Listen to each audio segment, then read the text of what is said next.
একাধিক video police আর কি বারবার নাও পাল্টানোর মাধ্যমে বের করে দেয় এবং এর পাশাপাশি আহত জেলাগুলোরা তারা কিন্তু বেশ মানে অগ্নিকাণ্ডের সৃষ্টি করে বা তারা বারবার আসলে এবং তারপরে কিন্তু কয়েক দফা সংঘর্ষের মাধ্যমে তারা বের করে দেয়।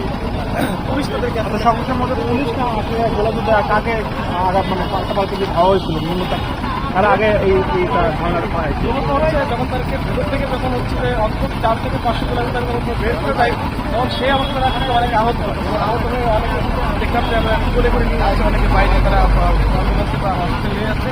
সেই অবস্থায় অনেকে তারা তুলনায় পাড়া ছড়িয়ে পড়ে এবং সেই অবস্থায় তারা আসলে পুলিশের উপর প্রথম তারা আক্রমণ করে বা পুলিশের উপর তারা বাকি আছে। সেই মুহূর্তে আমরা এখানে হয়তো নিরাপদ সরকারি রাখবো, তাদেরকে আর এখানে জমা দিতে চাইছি এবং আন্দোলন করতে চাই।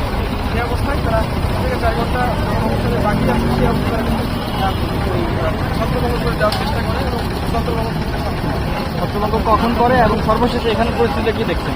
সর্বশেষ 1 ঘন্টা প্রায় 1 ঘন্টার বেশি হলো যে আসলে ছত্রভঙ্গ করা শুরু করে। তারপরে তারা ছত্রভঙ্গ করতে মালিক বেগুলো থেকে যায়। তারপর ঠিক ওই দিকে বিদ্যুৎ রোডের আপনার হচ্ছে ডান দিকে মানে সব দিকে মোটামুটি ছড়িয়ে ছিটেছিল। এখনো পর্যন্ত কিন্তু এই হচ্ছে নিয়ে গেল এবং তারা কিন্তু নিচ্ছে এবং দেওয়ার পরে ওখানে তারা পুলিশের